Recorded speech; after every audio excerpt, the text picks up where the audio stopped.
this new presentation, but it's cloud-based, and so they've been having issues. So I finished it all yesterday, and of course, cloud-based, it doesn't work. So I had this awesome little setup for you guys. I'll probably end up posting it somewhere so you guys can have it for later. But a couple things I wanted to go over is really use this platform as a mastermind to have what you guys do to start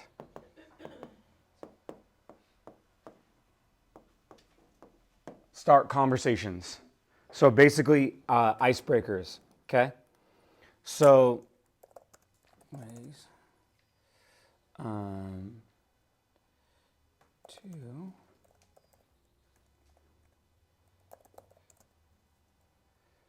So I wanted to go around the room to start to basically say, what do you guys do to start conversations with your clients?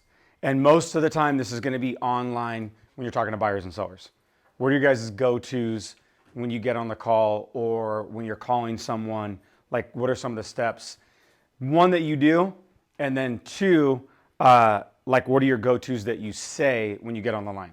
Like, do you guys have good go-tos that are pretty bulletproof? I mean, if it's a brokerage lead, then I'll say, like, this is Bijan with Active Realty, and then like, you reached out to my team. Okay. Regarding if it's regarding selling your property or regarding Yep. if we have the original property, like realtor.com property, the property on this, like, are you still looking there? So Cool. So you are the first to kind of say hello. Is there anything else that you guys do? A good intro. You bring up the team. You talk about if they're a buyer or a seller. Does anybody bring up anything else? I typically will bring up the source. So like, hey, you reached out to us through Zillow or Okay. Realtor.com, and then specify the property, because then sometimes I think it's baloney or where'd you get my info from. But if we're referencing something specific, then they're a little bit like, oh, okay, yeah. I do too. Okay. Relate to it, so it doesn't sound like a cold call. Yeah. Right. Perfect. Okay. So you like relate. Now, do you do it like based on the source, or do you kind of jump in pretty quick to get the information on the property, the status, if it's available, what they're looking for? Or do you just like say like, hey, this is a Zillow lead, you were looking at a property. Yeah, you reached out to us through Zillow regarding 2208 Ashburn. Cool. Something like that. Okay. And then what do you say? If it's a seller? Either one. You can pick seller or buyer. Yeah, if it's a Yep. seller, so I'll usually tell them, hey, you reached out to us a couple months ago through Zillow regarding your property on blah, blah, blah.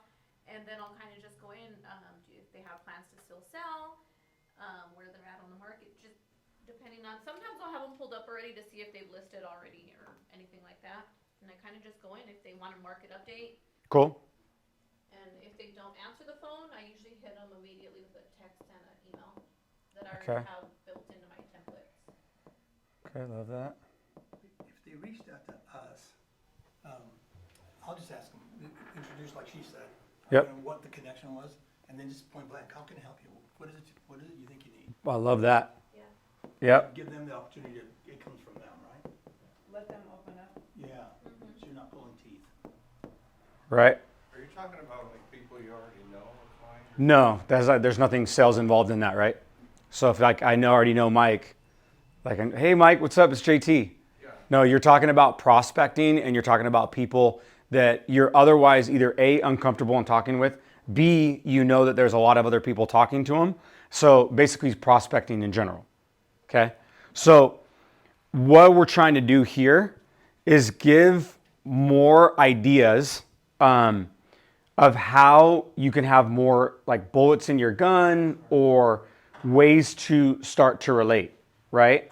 So there's a couple of ways you can do it. I'm going to ad-lib the presentation that I had for you guys because I really wish I would have had it. But in this, let me go to one thing first. What are your guys's, like, what are your superpowers? Like, what are people you're like, man, like, a personable person? You're a nice person? You're likable? Like, give me some of your guys's.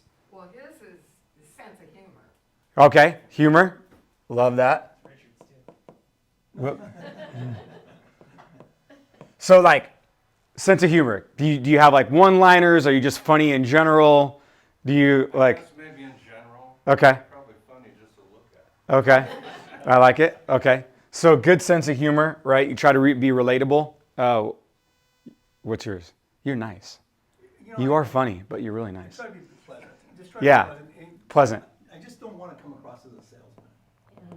Right. Okay, Kind of a little more human. perfect. Pleasant, human. Okay. So what this whole thing today is identifying what and how to be better at your craft.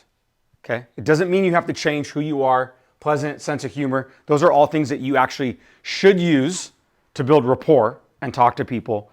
But without rapport, I actually was talking to people, and the reason why we did this is because I talk to people that have pipelines right now that are actually doing deals in this market. How easy is it to do a deal in this market, by the way? Is it easy or is it hard? Pretty hard, right? Okay, high interest rates, low inventory, like 20 straight interest rate hikes before they decided to say, we'll pause. Awesome, thanks. More than double the interest rate, prices are still on the rise, multiple offers all over the place, okay? It's difficult to stay humorous and it's difficult to be pleasant. It's these things that you're going to do. We're all going to fight. We're all going to fight a pipeline of a buyer that says, oh, it just wasn't the right house, right? We're all going to fight, say, hey, I really want to go look at this one. Oh, there's more offers. That's okay. I don't want to get in a bidding war, right? So I have the benefit of talking to each and every one of you directly or indirectly at some point throughout my day or my week. And so we all have the same type of stuff, right? So remember how I talked about last time, I talked about the five objections. Does anybody remember what they were, the 5 common objections that we all have? Time, money, Yep, right, partner, spouse. right. So time, money, spouse, partner. What was the other one? Fear. Yeah, fear, right? Uncertainty, right? Uncertainty, something like that. And then, Shame, self-doubt. yeah, you're good. Doubt. So, I was on a Tony Robbins seminar that he did yesterday, okay? And he does the seminar, and he goes, it's a chart. I wish I could pull it up. But anyways, it's a chart that basically is like this, but it goes horizontally, okay? And what he does in his seminar is he goes, you're here, okay? We're like step number 1. Like this is step number 10, right? This is where we want to be, okay? And then it goes like this. And he has these things across the top of it. And it's like relationships, finance, time and freedom, right? It's, what are you trying to level up at? Your skill, or is there a dream or something that you want to go pursue but you haven't, right? And then it's like, what are you doubting, or what do you know is a problem in your life you need to change? Okay? Anybody know how much Tony Robbins makes per year? Billions of dollars, okay? Over 100 companies. So the reason I got into learning from someone like Tony is because I was like, he's clearly the best at it. He's gifted. It's like people just don't have what this guy has and is able to do what this guy can do. So what should we do? Learn, right? I don't need to be who he is. I'll never be who he is. I'll be who I am. But I'm watching the thing and I go, and I'm working and I'm looking over to the side, right? And I'm using it in my little 90 minutes to get better. And I'm like, wow, he's creating a course on everybody's objections across any culture, in any country, in any male, female, doesn't matter. It's the same object. Like he literally, like I looked at it and I was like, I pulled up my objections and I pulled up his chart and it covered everything in his chart. Like literally there's nothing else. It falls into one of those 5 to 6 categories. Okay. And so you see people on the call going, oh yeah, whoo, money's my thing right now. Whoo, time. Oh, if I just had a little bit more of it, right? And then what does he say in his courses? We're going to help you get better, right? So what does he say? 3 magic words. And he didn't say this. This is something I'm telling you from something else. Tell me more. Okay? So there's 2 ways. If you don't have any rapport, right? I watch a lot of emails. I see a lot of correspondence. People go, your house worth $500,000. Is that good? Can we meet tomorrow? Right? And then they think you're going to convert. It's just we're human, right? We want to be pleasant, right? Side note, anybody listen to Ryan Seacrest this morning? Okay. So they did a dating.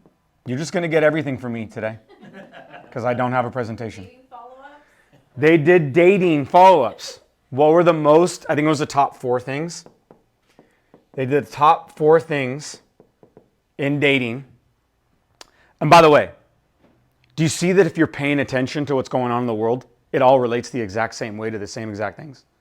It's not like this crazy, when I was in the Tony Robbins thing, the only thing I wanted from Tony Robbins is A, to get better, right? And like provide more for my family and do more and be a better assistance to people. But you know what I really wanted? If I like all bullshit aside, what I really wanted? Not to be controlled. Is that if someone knew I needed time or money or I had a fear or some of these could be exploited, okay, that you couldn't do that to me. That's what I actually wanted if I was going to be 100% honest with everybody. Is because I don't want to manipulate you, but I don't want to get manipulated either. Okay? Are you talking from potential buyers or sellers? No, I'm talking from anybody in general. Okay. Partners. I'm talking if you and I are in a negotiation. Are you going to out-negotiate me because you know I'm broke? You know I need to get the deal done. Are you going to out-negotiate me because you're just going to take your time? And you know I don't have time available. And so you're just like, well, JT, we need to talk for an hour and a half. And I go, oh, God. Richard, just tell me what you fucking want. You know what I mean? Like, you win, right? You win, you know? It's like, and so that was what I wanted. Is what I wanted is not to be manipulated from someone that knew how to take something I wanted or needed or didn't have and then turn that into something that I otherwise wouldn't know consciously how to actually say, did I get manipulated or is this something I truly wanted to do? Right? Make sense? So now I see it everywhere, right? It's like the Tesla everybody drives. It's like they don't make any noise. They all look the same. But when you see them, you can't unsee them. You see them everywhere, right? So now it's the same thing. I see it everywhere. I see all the common stuff. So now when people go, oh my God, what a guru, they're amazing. I'm like, they just know what people want or don't want. They've just studied and done the craft. And right now, what this market is showing everybody is there's no get-rich-quick scheme. I've tried them. I've done them. Most of them have failed, right? What is going to happen is real estate right now is a great investment. It is a good time to buy if you are actually qualified and can get yourself in the position to actually purchase. But if you can't, you need to be able to prep them. So at some point, if something happens, they're on your list to be able to help. Because guess what's going to happen? Someone else is going to help them. And is someone else going to do a better job than you? No. Someone going to be more thorough than you? Someone going to be a little bit more hardworking than you? Probably not. You know how many people right now, because we got to clean house and because we got to go through this entire exercise, the people that here are meant to be here. That means a big thing for you guys, is that you guys are here doing your work. That's probably 90% of the battle, right? Like showing up and actually wanting to do what you want. Like we haven't even talked about that part, right? So this is the fun stuff because you want to be here, right? So in dating, you know what the number one thing the experts said? Kind of crazy. I would have never guessed it, but you guys might. The number one thing based on the expert polls of everybody dating now. So I know some of us don't. We're out of that category. But what was the number one thing? No follow-up? No, I know, right? You're all action plan. Yeah. No. Drip campaign. Mailers. Okay. So it was manners. Okay? So it's the number one deciding factor. Oh, by the way, if you go on a second date, that's what this is. They said, experts say within 20 minutes of a first date, you know that if you're going to give that, the people are going to give you an opportunity for a second date. Okay? So what are you doing here in Follow Up Boss? We're dating. We're on like the biggest dating app that you guys have, right? Is going in, and all these people that you know are clicking on would-be houses or would-be properties, and then you're like trying to date them, right? So what is he talking about? So I didn't even know what he was going to say. I didn't even know what makes him good. But what's he talking about? He has manners, right? He's pleasant. He doesn't want to be a salesperson because he doesn't want to be rude, right? So if there's two ends of the spectrum of aggressive and someone who's like, hey, you clicked on it. I'm just trying to give you the information. He's more here, right? So if I'm trying to be like a team lead psychologist, right? Like I want to set him with someone who's going to be in that general vicinity. They don't want someone who's like a timeshare salesman, right? But if I know someone who's really, really like, A-type, I'm not throwing with a Bijan, right? Because Bijan will be like, let's go. I'm in the car right now.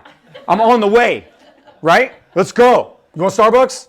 Right? Because he's just like, let's go. I called him 8 times, no answer, like in the follow-up. And I'm like, I love you, right? But part of it, we're like, don't leave messages all the time because you don't want to piss him off, right? Like you don't want to, he's right. Like manners matter, right? So let's see if I can remember the next one. Lily said that she thinks she got the PowerPoints for you. She's not sure if it's the right one. It's in your email. I'll tell you right now. That'll be a treat, guys, if we do. Let's see. Boop. No, in your email. Oh, yeah. No, I'm going to, because if she got it in my email, that means that it's up here. Nope. Okay, let me see. One sec, guys. And then we gotta change the camera.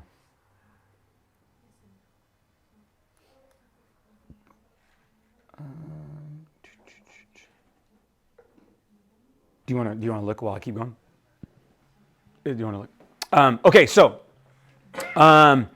it was manners, and then it was shoot. Give me some other things. You gotta get because I know what the phone number 4 is. Let me look it up. Humor? What was? Yeah, humor. Yeah, humor. Exactly. Humor, and then what was another one? It was manners, humor. Looks? Yeah, looks is 4. And then something. I think 3 was like chemistry. Money? Yeah, I know that should be one of them. Like, who's paying for the bill, right? Right. So we can say chemistry / money, depending how cynical you are. So part of it was and the way that you actually were. I think one of them too was listening. Right. Is that people wanted to feel like there was like that chemistry side that they were being listened to and heard. Okay. So when you're doing that and you're saying like, okay, I want to be pleasant, humorous. Do you guys smile? Do you guys smile when you're on the phone at all? Yeah, probably for sure. Yeah, right? Do you guys like sit up straight? Right? I know some of you guys stand. Sometimes I stand. Right? And you stand, why? Because you want to have energy, right? So you want to have like good energy. Let's put that over here. So what's funny is like I talk to a lot of people, especially like if I do, especially if I do talks or anything, and they're like, oh man, bring your energy.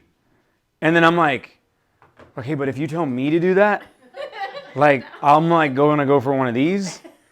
And then like, I might not be relatable because your very next critique could very well be slow down, right? And so what happens is it's a balance of bringing the energy that's reciprocal of that type of a conversation, right? And so I think what you can do too is be consistent. I know for me, that's good. Oh, you're presented. Thank you. Is that one of the things is I wasn't a really good like table closer. I've never really been one, right? I don't bring contracts with me. I really never have, to be honest with you guys. I have at some point when it's a market where everybody is like signing on the spot. I'm like, okay, by like my second or third one I lost, I'm like, screw that. I'm bringing my contract for them to sign. Or like I'm literally on the phone with my TC while I'm there sending it for all the final stuff. But for the most part, I didn't do that. I wasn't ever good at it. So why would I do it? It's awkward. I'm like, well, here's your contract. Sign there. I highlighted it for you. Like I kind of sucked at it, so I never did it, right? And so part of one of my ways around that is because I had good energy and I was consistent. So I said, okay, well, once I get back to the office, would it be okay if I dialed in the paperwork for you? Got it specific, had you review it, okay, because your signature matters to me. If you sign this, we're entering an agreement, and that agreement's going to be upheld. In my beginning days, I'm like, oh, cancel if you don't like. No, sorry, we're getting in a contract, okay? If you want to get in this contract with me, we're going to finish this contract. Now, if I do something underhanded, malicious, something that causes damage in terms of value to you or the property or the parties, 100% I will not fight with you. We'll exit this contract tomorrow because I've been a part of enough litigations to know if you're not happy, I don't want to work for you, right? But I still will make a very like consistent, when I leave, I'm going to send this to you and this is what we're going to do, right? Because I've had contracts I've signed at the table and then a day later they talk to someone that goes, oh, I'll sell it to you for free. I'll do all my services for free. And they go, oh, I want to cancel. And I'm like, well, why? Well, this guy's going to do it for free. Okay, well, that's crazy. Like, that's probably not true, right? I don't care. I want to cancel. And then so I'll fight a little bit here and there, but I let them cancel. Because to me, I'm here to try to serve people. Like, yes, I need to make money, but not at the detriment that I'm fighting people, right? It's just not why I'm in this industry.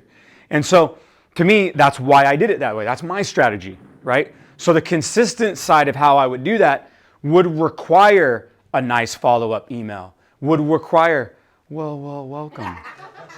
Didn't you walk in like $1 million? And guess what? I'm here because I want to be here. That's right. I love it. Next week, Susan is doing how to show up with presence. How to walk in the door and command a room. Exactly. I want to be like, welcome to the stage, you know? So, yeah, awesome. Part of it, right on that note, is being positive, being confident, and being respectful. So you hit on those. We hit on those together. And a lot of it, that's going to stream from your environment. Okay? So right now, being positive, I know it sounds weird. I know it sounds like a little like corny. But in this market, where there's so many choices and a lot of detailed things going on in the background, it's important to say, well, it could be like last year, right? Nothing's moving. You put a property on the market and it sits there, right? And people are just going, well, rates might come down. Rates go up. Well, next week they might go, rates go up. Well, you know what? I think the rates go up again, right? Does anyone remember the first 10 times they rose when everybody's like, I'm going to wait, Cindy, until rates come down. Yeah. And then now what are they not saying now? Rates aren't coming down. And if they are, cool, after you're in the house. Yeah. They're just like, it is what it is. And so you get everybody's emails that say 6%, 6.5%, 7%, whatever it is the new normal. Yeah, like no shit. When they raise a rate, it's now the new rate, right? So anybody in the business already knows that. So now it's like, look, you don't write a check for a rate, you write it for a payment. And the payment's either affordable or it's not. And that's like kind of like a lot of people, they take, and this is another thing, but they take objections and they turn them into questions. Everybody good at objection handling, tell me more, okay? They're consistent. They're going to relate in some way. Eventually, you're going to say how I can help. But if you say how I can help too early and you haven't built rapport, Christy, I don't need help. Right? I think right now you could say, hey, I'm going to go ahead and give you that market valuation. You know, to me, I love statistics because they wow people. Like it's like you know your homework. And so if you say, hey, do you know your house increased 29% in the last 24 months? You increased more than 1% a month consistently every month for the last 2 years. That's great. That's incredible.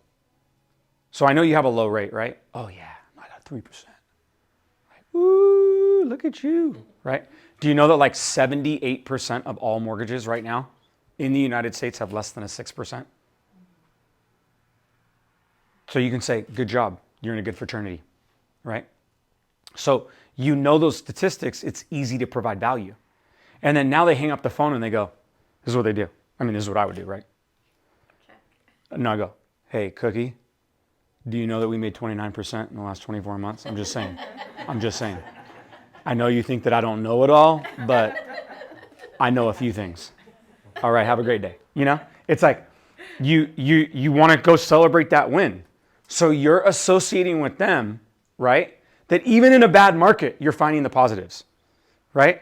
Like no matter what way, like you guys do know the market goes down too, right? Like we do know that there is an opposite effect to this, right? So it could go down 29%. Has anybody ever had those conversations in real estate when it goes down that much? How are those for your sellers? They're waiting for it to come back up. They're waiting for it to come back up. They're demoralized, right? However, how is it for your buyers? Perfect. They love it. So there's a tug of war always in real estate from buyers to sellers. It's just the way it goes, right? And sometimes it's clear and sometimes it's unclear. Sometimes it's property based. I've seen more lately than I have in a long time. People that are 2.5 million plus in terms of price point, and they can go legitimately buy those houses, right? Like I'm like, wow, that's awesome. You know, I'm like, what are you doing, right? And they're there. I mean, there was a time in the REO days, those people didn't exist. They weren't there. Those people were losing those homes left and right. So it's really important to know to say, when you're driving into work every day or you're driving to a prospective client or you guys are in meetings like this, you know, now we have 4 days a week for you guys to plug in and just glean off little information here and there. And if you get that 1% better, right? In 3 years, you're 1,000% better than you were if you just did 1% every day. Isn't that crazy? Doesn't matter what your age is anymore. It doesn't really matter what your experiences is. If you want to be here and you do this, just 1% every day, you will not be the same person that you started, even if you tried. You won't be, right? So now when you go in, why I wanted to kind of go through this stuff. I'm a huge, I could work on this one, I'll be honest with you guys, active listener, right? Here's what I do. You guys have probably decoded this already in my communication skills. But what I try to do, for time's sake, is I actually try to pick out what it is people are needing, okay? So they can run on for a paragraph or two. They're telling me 2 or 3 things. You get that, right? So if someone's going to take their questions, right? So let's say they give you a big paragraph, right? You know, big long thing. What are they telling you? I mean, what are they overall telling you when people talk a lot about what they're saying? Clients. What they want. No, I mean, yes, but what are they giving you? Their jobs, their down payment, their families. What are they telling you? What are they telling you? True? Oh, even bigger than that. Even bigger than that. Their life story. Their story. We are all a cumulative effect of what we identify with our story. So if you're, and I can get better at this, This is why I'm teaching it. Don't listen to what I don't. If you hear me back there. That's where active listening comes in. If you're truly calling people, you are interested in one thing, their story. You want, if they're open to share even the littlest part or whatever just deciding factors are based on their story. So if I'm an active listener versus I'm a salesperson, okay? I can be polite. I can do all these other things. I hopefully am, you know? If not, what do? Hi, Mike. How are you? You busy? No, not at all. How are you doing? Right? Well, we all do that, right? But if you take it one step further and you're like, okay, I'm really trying to find out what's driving their story. Is it loss? Is it gain? Right? Is it abundance? Is it scarcity? Is their family growing? Is their family all moved out of the house? Do your guys' notes in the CRM, or when you guys do this because you're doing it at scale, reflect that? Could they? If you guys said, oh, there's 2 kids. They're graduating, or they're moving to schools, or their birthdays, or whatever it is. That's why the lenders, to me, are so critical to you guys' success, is because you could get birthdays. You could get anniversary days. You could get when their home closes, right? We could tie ourselves a little bit more into the story of real estate. And I'll share with you my why of why I got out of lending to go to real estate. That is the only reason I went into real estate. Is because I could be a better fabric to a family's life or to a team's life of weaving my skills instead of a payment on a loan that I feel a lot of people could do, right? Well, maybe not, but a lot of people could do it. But a great realtor, a great agent, a great team that's able to find them the school, the area, the location, the amenities, something that is ultimately going to be their savings account. Put them on track for true financial freedom, getting them paying down their home, getting them in that area that they want to be, right? And then giving them the freedom to be able to start going like this now. Because what if they, in 2 years, oh, so-and-so transferred. No problem. Get you guys set up over here, unlock that equity. What are we going to do with it? We got to protect it. What are we going to do? Right? And then I'm in that fabric a little bit more, right? So why I do what I do is because I want to learn a little bit more, because to me, it's like you can engage, and then all of a sudden, if you listen to someone and you're hearing their story, just like least common denominator. If Winter told me her soul story, right, just gave me like the deep dive, and then Christy comes in 20 minutes after, and we're all like, Winter, that was a great story. Like, that's just, thank you for sharing. And then Christy comes in and goes, hey guys, what I miss? Tell me. Do you think Winter wants to go tell her that story all over again? No. There's going to be highlights at best, right? So if they go story deep on you, they're probably not going to go anywhere else if you follow these things that you're already doing, right? And so if you're going in and you're truly like going in and saying, okay, in my system, which is why I use Follow Up Boss, is because how are you supposed to remember all that stuff? Like, where would you even put it, right? Unless you put it into some sort of a system that's going to give you that insight. And then now you could go, we all send out mailers, or you could send out little customized reminders, right? Or you could, now you got a few other things that you could start doing, right? You could take a little bit more. And then now you can get into your questioning a little bit, right? So you're saying effective questioning, right? And so that's like, okay, well, you told me that you have, there's 2 of you with 2 kids, so it's a family of 4, right? And now I'm like, oh, what are their ages? Right? Don't you guys normally say that? Right? Because you want to know, are they adults? Do we need like 4 bedrooms, bathrooms, access, master away from you guys? Or are they like little kids? Do you need like close proximity? Right? Do you want to make sure they're not too far away? Now all of a sudden, If I send them homes, I can send them more specific homes. Now, will they like them? I don't know. But I can give them better insight. I can give them a little bit more like, hey, I chose this one for you because it was on the end of a cul-de-sac. Kids are young. If they're playing outside, it's not that main street. Like that house was really nice, but it's on a street corner. The families that I've seen that have young kids on street corners are just they're not as happy about taking, the kids outside, right? Stuff like that you already know, right? And then having that effective note taking. So like Lily and I are going to another listing appointment this weekend. And I'm like, hey, are you free to come? Because one of us always takes notes and does pictures, and one of us is like actively listening. Like someone's like trying to really make sure that we can layer ourselves into that story, and make sure that we're truly like, the story also gives you guys your why too, right? It also like, it gives you a little bit more motivation that like, what do people do with their offers, especially right now when there's multiple offers? Put in that cover letter, right?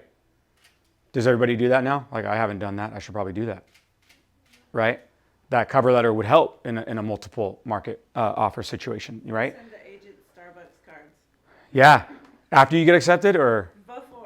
Before? After I talk to them, let them know my offer's coming over. Here's a Starbucks card. Go get some coffee with your client as you review offers. Yeah. What's their response on that? Like in terms of like, they're like, oh my God, thank you. Every single time I've done it, my offer's been accepted. Yeah? Ooh. And FYI, you can do a Starbucks card on email. So I started doing that. Oh yeah. Really? Like On the app, there's an app that you can send just about any kind of gift card to, depending on. Oh yeah, what's the you app? use. I know you said it something. Giving. What is it? Giving. On mine, because I have an Android. Yeah. So I use, I know, right? I use Cardly, but it's the same thing. Cardly? The app on an iPhone that you Yeah. can send anybody anything. Okay. And so I've been sending the same thing. Like she showed it to me, so I've been doing the same thing. After I send them a little card, and you can build your card. Yeah. Type up your own message. Yeah. And send it over. Yeah. You don't even have to tell them it's coming over. Yeah. Just let them know that your offer's coming over. Talk to them. What's it called again? Givingly Givingly? is on the Apple. What is the I think it's Cardly. Cardly on Cardly? Android? Let me see. Oh no, sorry, Card Snacks. Card snacks? And then I just, talk to them about my offer, and let them know it's coming over, and then, I'll send a $20 card. Hey, thanks for taking the time to talk to me.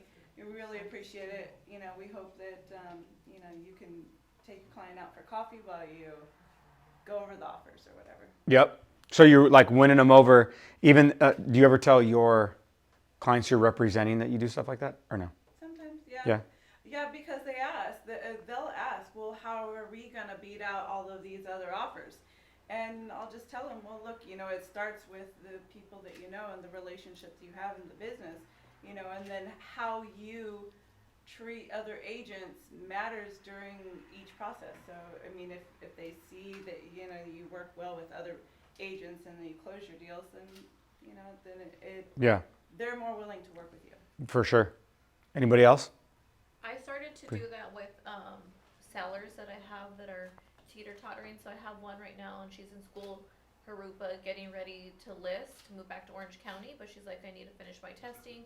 I'm doing tests all month of June, so I put a little reminder, and so I send her a little thing like, hey, you got this, and a little Starbucks card, so she can. Yeah, that's cool. Yeah, see how those little extra things that you guys are putting in there? So, all great stuff, and we'll put this, I'm even going to, we'll figure out a way to put the PowerPoint in the Slack, yeah? And then, so that's what you're just talking about, being authentic, You're building that professionalism and transparency, right? You're kind of going out of your way to like, just do a better job, really, So all the things that you're doing, what's cool about it is that now, like, if you're working on your craft like this, you're just doing things a little bit more deliberate. And when you do it a little bit more like deliberately, like when you know exactly what you're measuring, then chances are you're going to improve upon it, right? Because maybe they're like, oh, right now, like I would be like, oh, like good, go me, like I did a gift card. But then I'm like, ooh, if I really want to nail this and do it right, I got to be doing this like as a part of my offers and a part of what I do. I got to be a little bit more strategic with it, you know? And maybe like if there's someone that I showed or someone that we wrote an offer for on the client side, you know, could be the same type of thing, right? You could play around with it, you know? So I put in here 50 ways for you guys to start conversations, okay? So go through them. It's going to be on the PowerPoint, but you can practice this all the time, right? Does anybody go to the gym ever? Right? He's like, no, right? Or any social thing, right? It could be golf for you. I know you play golf, right? It could be golf. It could be any type of a social setting. Like, happy hour. Yeah, happy hour could be a good one, right? Does anybody feel like at the end of the day, after you talk to so many people and you've done so much and you're kind of tired, like you don't want to talk to more people, right? You're just kind of like, I know I am that way. Like if I go to the gym, I'm literally like in the mornings, I do my social media, I follow up, I'm answering calls, texts, and emails, right? Before I get bombarded with too much. And then I'm doing whatever I'm doing self-improvement wise. And then I got to make sure that I get all that done within like 90 minutes, right? But what I noticed is, like I'll walk in the gym like this, like, and I won't talk to anybody, right? And I'm like, I'm not really learning to do any of these things that we're learning to do, right? So I'll catch myself going like, because you kind of see the same people in the same places, like, you know? And then I'll catch myself going like, man, like here I am doing this self-improvement, but I'm like not doing any of the self-improvement, right? And so I'll take it like a breather and I'll just like smile, be like, hey, blah, blah, blah. And because I've done that, not every day, right? Maybe every other day. I've got to know a lot more people. And one of the guys at the gym was like, hey, he wants to buy a house in the high desert, right? And then we chat a little bit back and forth. I've met other realtors, all that other stuff. And all I'm trying to do is just, I don't know, be more pleasant, you know? Be a little bit more like I live in a new place. And so like I don't know a lot of people in that place. I knew a lot of people in my old place, right? And so it's just getting a little bit better. So it's also like, you know, taking risks in your communication with people, right? People appreciate people that go out of their way to really try to communicate and provide value. They really do. You ever been in a thing where you're like, you kind of snap at someone, they're like, dude, I don't have time for that right now, right? And you're like, dude, I was just trying to see how your day was going. It could be in your family, right? I know I do that sometimes, like with the wife or whatever. And I'll be like, I don't know. And then I'm like, oh. Like an hour later, I'll be like, hey, sorry, I was busy. My bad. I don't want to tell you anymore. I'm like, so I got to like sit there and like eat crow for a little bit. And he'd be like, well, I really want to know. Like, it's going to bug me. And they're like, you didn't even know what I was talking about. And I'm like, that's true. And then because it's something where I can poke fun at myself because I know I'm doing a million things at once, but then she'll call me, let's say when I do have a lot of things going on, and she'll be like, hey, sorry to bug you, but I need this. I'm like, dude, you're not bugging me. If I pick up the phone, it means I have the ability to pick up the phone. No problem. How can I help? And then we talk about it because for years, I didn't do that. For years, I thought I was just here to make money and provide, right? And so I missed out on a lot of those conversations, right? So what you don't want to do with your leads or with your people in your lives is A, get too busy where you're not actually helping the people around you, right? It's why you have a team. And then 2, not busy at all where you're like fumbling and bumbling around decent, good leads that you're like, these leads are crap, right? Granted, probably a lot of them are, right? But it's the way that we approach them and the way that we're trying to just build bridges, right? So by the way that we're trying to fuel our own conversations and our own experiences is you fueling yourself, right? Because the way you teach or the way you treat other people is really only a reflection of how you treat yourself, right?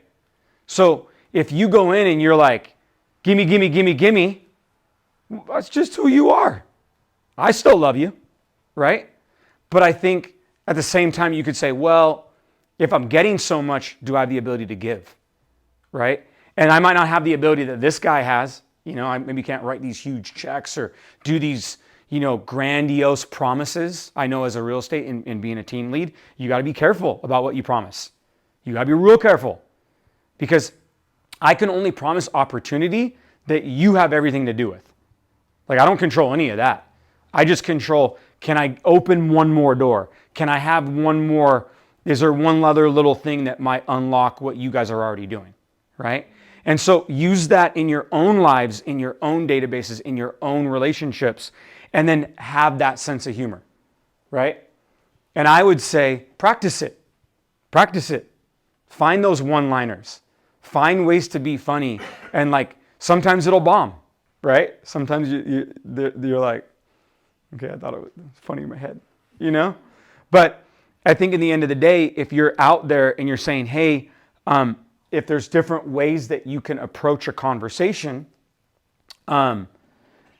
then you're going to refine your ability to communicate, right? And you guys remember what I don't know if you guys even saw my other stuff, but do you see what Warren Buffett said about your worth? That you could be 50% more valuable tomorrow if you just learn how to communicate. That's Warren Buffett. So your communication skills lies your success. It really does, right? So establishing that common ground of interest or hobbies, you know, a lot of people, vacation spots or other ways. I mean, some of the things that I do, it's only a way to be more personable with a client on things that other people do. I was listening to Ed Milet's podcast this morning. And Ed Milet goes, dude, I take 1 to 3 day vacations and that is it. He's like, I can count on one hand how many times I've been gone from my business for 5 or 6 or 7 days, period. And I was like, whoa. I was like, that's gangster. I was like, but you're talking my language, right? Like if I'm gone somewhere for a week, it's like, it's significant planning. However, I don't know when you wrote that, I don't know if you left that YouTube like recently, but we're in a remote world. You can do everything remotely. Like you're as good as you want to be with a laptop and a cell phone. Sometimes just a cell phone because that's what everybody has to communicate, right? And you can do everything on that cell phone. So the more that you're able to say, oh my God, you travel too? So do I. And I still do this. Oh yeah, me too. I do that too. Right? That's the common ground. So before you'd be like, no, you're at work. Yeah, da, da, da. Now I can be talking to a client. I'm at the gym. Why is it when I pick up a client call, the guy next to me is like, dink, dink, throwing his weight all over. I'm like, bro. But I'm like, I'm the one who's on a call in the gym. I'm like, I'm probably that guy, you know? And so, but the client will go, hey, you're at the gym? But I only do that probably early in the morning or like later in the evening on weekends, right? I'm like not at the gym at 11 o'clock, you know? And so to me, I'm okay with doing it because that's who I am, right? So I build rapport. 10 years ago, that probably wouldn't have been the case, right? Knowing you have goals and ambitions for your clients as well, you know, is that when you talk to clients, even initially, even in Follow-Up Boss, you can have them immediately goal set. You know, the Del Mar person we were talking about, he bought that thing, what it was like 800, something like that, 800 in 2020, right? And it was with like almost 1.3. There's comps between 1.2 and like 1.3 something, 1.35. I'm like, man, this guy got to live on the beach, condo in Del Mar, overlooking the ocean, steps to the village, and he almost doubled his equity in the last 3 years. That's crazy. I'm like, I know exactly where that. yeah, we sold in that complex for Zillow, and so crazy to me that you like lived the dream, and now you're cashing out to the tune of 600, 700, 800 grand, right? This is crazy. So to me, we're all like, how do we get a hold of him, right? But it's like dream building, goals. Like I want to know where he's going, right? Like you're like in paradise, right? And so it's one of those things that you can say, now all of a sudden we can have a different conversation with him other than, hey, are you looking to buy or sell right now? It could be like, man, what a beautiful spot. No, Mom. I know exactly where that is, right? Oh, take my dogs by it every weekend, right? Just beautiful, you know? How have you enjoyed it? See, it has nothing to do with like that I'm sending them a CMA to like, what's crazy to me right now is every top producer, they're not converting necessarily, if they're truly honest, they're not converting on AI and texts and emails. They're converting on phone conversations. They're converting on actually building rapport with people. Even to the point where my first question with most people that are producing right now is, how are you producing?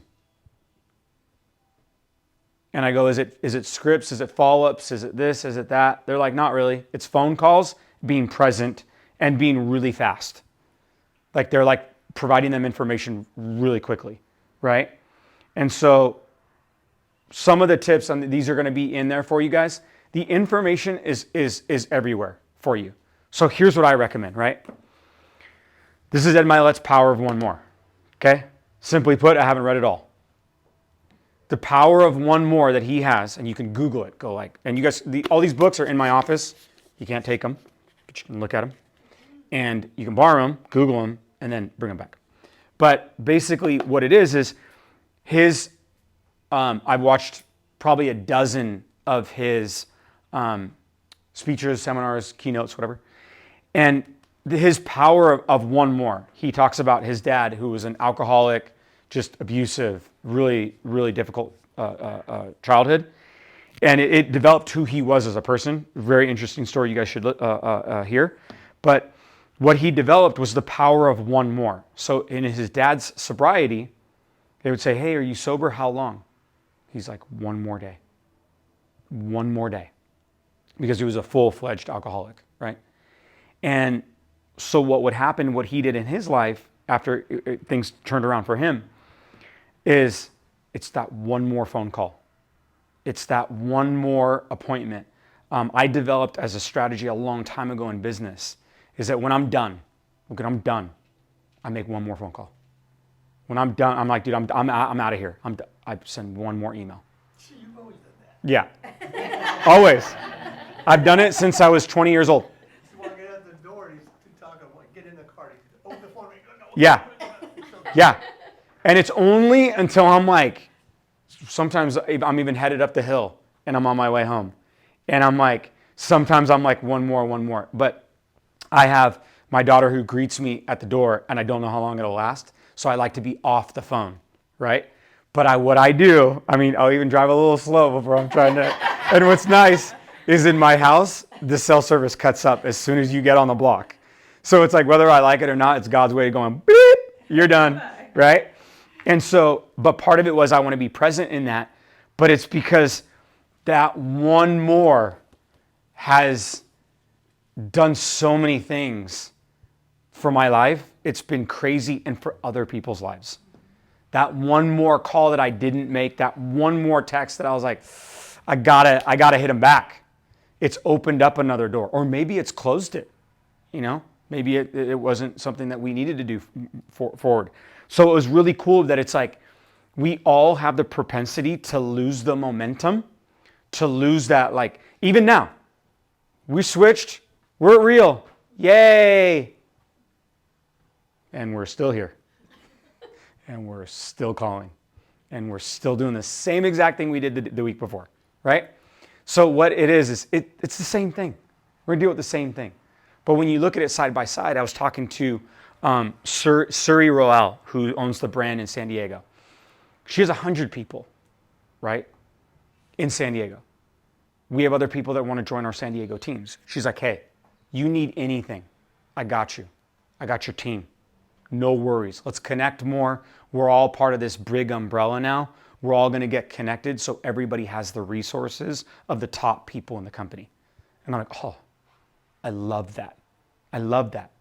Now, and she basically said, you're in a line of 15 other really, really high-end, really successful independent brokerages and teams. So I'm like, dude, that's amazing because I've never had that. I'm like, so you're telling me there's 15 other people that lived the last 10 years that we lived and is going to tell us why they're now here and want to make and it's better, right? It's crazy to me, just learning some of the things so far. And so to be able to share that with you guys, it's one more thing that we're doing.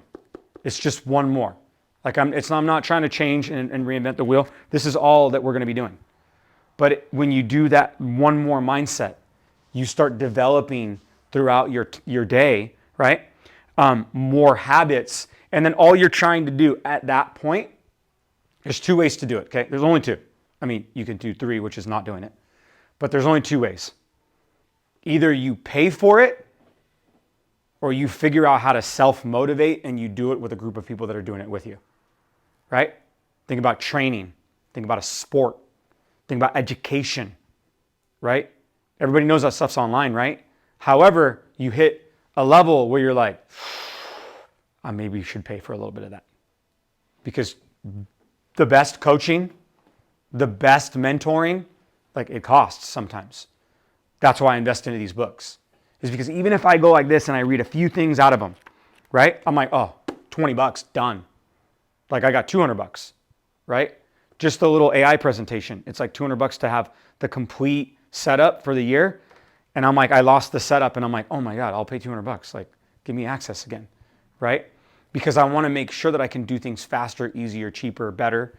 And so what you're trying to do at that point, because we're all trying to be good stewards of what we have and just make sure everybody can pay their bills and be happy, is stoke and create the things in your life that's going to help you do this better, right? So whether it's a quote, whether it's something you're posting, whether it's a market, statistic you're going to layer into what you're doing, I have been eavesdropping on Mike because he's outside of my office and he's a beast on the phone. And he's pulling applications left and right out of our database. And he's simply, hi, this is Mike with Active Realty and the #1 just-in-time team. How are you today? And I'm like, I'm doing fucking great, Mike. Like, you're motivating me. Like, he's motivating me to get even be on my shit more, right? And so what I like, and then we go, me and Bijan and Winter and Christy and Richard, we're talking about all these things that we do, and we're just feeding off each other. And so as we do more of these meetings, because I got access to my PowerPoint, sorry guys, but it won't be so structured. What I want to do is give what you guys are doing for follow-up, what you guys are doing, because we have to make sure you're on the phones. This whole takeaway is prime yourself to pick up your phone and start calling your clients, right? And be so good at it. I would tell everybody right now, as most of us are recreating our pipelines, okay? Use your deals so you can go put money in the bank account, pay off college, put your down payment on your house, do that thing that you wanted to do. Go use leads to pay all your bills. Your car note, your gas, your rent, whatever it is, your utilities. Like, good Lord, does anybody know what cell phones cost these days? Holy crap. I was like, I got my cell phone bill because we went through all the company stuff. Good Lord, right? When the hell does cell phones get so expensive? They're like, oh, well, you got your payment on this and you got the new one, so you got that upgrade. And I'm like, good Lord, right? Use your leads to pay that stuff, right? Right now, I'm so committed, my personal referrals are recapitalizing the firm, right? How do you think I feel about that? I don't like that. I want to go put stuff for my family. But you got to do what you got to do sometimes, right? You guys don't do that. You don't have to do that. Nothing changed in your world necessarily. You're getting paid more, right? So in your world, I would be like, okay, no, what? Like, this is my referral. Jack. And then I'd be like, lead, close. I'd get really good at this. And then you'll probably get more. And then you'll get more opportunities to be that much better when you're doing your own thing, right? And so the way what we're trying to do this is you're trying to give yourselves not a home run every time you get up at bat, right? Who cares? You don't need a home run every time you get it back. You just need a base hit, you know, like try not to strike out 1, 2, 3, boom, boom, boom, you know, like, and if you do, no big deal. Like, try to give yourselves more opportunities to be excited to jump on the phone and figure out ways to help people. Because if you do that in a market like this, I guarantee you, you will not have to worry about anything else. You won't have to worry about splits. You won't have to worry about fees. You won't have to worry about market interactions, because you're going to control everything you need that's going to drive, right, your business. So we'll talk more. I want to get more specific with you guys about actual follow-up and campaigns they're running, because there's literally just a ton of gold sitting in our database, right? I actually think a new lead is not nearly as valuable as the leads that we have in our business already. The leads from 6 months to 18 months ago that have not transacted to me are the most valuable. Because those are the ones that have seen what has happened to the market. They already know what it's like to be indecisive. The new guy, oh, call me in 6 months. Call me at the end of the summer. Okay, that'll be a great time. Sure, right? Would you like a call between Halloween, Thanksgiving, or Christmas? Because I think those are the hot times to buy. Said no one ever on the planet, unless you're an investor with a 1031 exchange, having to close before the end of the year. And I'm going to call you and say, are you an investor with a 1031 exchange? Having to close before the end of the year? Because Merry Christmas, we're going to transact, right? So those are some of the things you can do to make sure that, like, how I've always done it, and I'll leave you guys with this, is I've always looked at my database in a quadrant. And you can do this linearly if you want, but these are the quarters of the year, right? So you have the first 3 months, second, you have the spring, the summer, the winter, the fall, right? Is that cyclically in your business, they're going like this. And so you might think a lead transacted and they're done. That's not how I think. I think that lead, the parents transacted with me. Now I work with the daughters or the sons, right? Maybe the daughters and the sons are buyers. Maybe they're going to go buy themselves. And that second generation doesn't need my help anymore because they figured it out. Awesome, even better. But now I'm looking at it as, if anybody right now sitting in, I went the wrong way, but anybody sitting in, let's say, summer, right? You should be going like, look, this is my game time right here, right? Like, this is where most of my people are going to transact. So it should be all hands on deck. It should be like anything you should do. There should be a little bit of a, hey, like, are you ready for this market? If you know the bucket is number 2 and it's not really, they're working on credit repair, they have things they got to go do, you should be prepping your pipeline already for number 4, wintertime. Because that's when things are going to get scarce. I don't care what happens in the market. Rates could even go down. They're going to go, well, it's Christmas. Feliz Navidad. Right? They're going to be like, but rates are at 5. And they're going to go, I know. It's such a blessing. I'll talk to you next spring. And you know it because it's true, right? So you got to be that person with them right now that's saying, hey, we talked in summer when it was crazy, when things were selling super fast. Now it's a little bit easier to buy, right? Did you get prepared yet? What steps have we taken to get you into that position to start earning equity on your investment? See how now we're starting a little bit more specific? I'm talking about buying a home. I'm talking about earning equity on an investment, right? Because you have to pay no matter what. You got to live somewhere, right? So you should earn something while you live there, while you pay for it, while we all pay for it, right? And so those are some of the conversations you could have. So we'll talk about that more in the next ones. But was this helpful? Does this get you guys going? And then look at, bam, 50 more ways. So I didn't even give you 50 ways. I gave you 100 ways. Look at that. Can anybody read that? Starbucks gift card if you can. I know. Even that's I know. Bijan, how good was your Lasix? 2015. Yeah. So is this helpful? Is this good? Does anybody have any other questions? Something they wanted to add? Good? Yeah? Okay. So we'll probably post the presentation, and then also too, because they hit on a couple things, is the links, they change them per week, per meeting sometimes. They're not just ongoing links. For the real brokerage meetings specifically. Okay. And ours don't change? No. Okay. So ours will be posted and recurring. Theirs will be updated in the events in your Bolt, in your Reason app.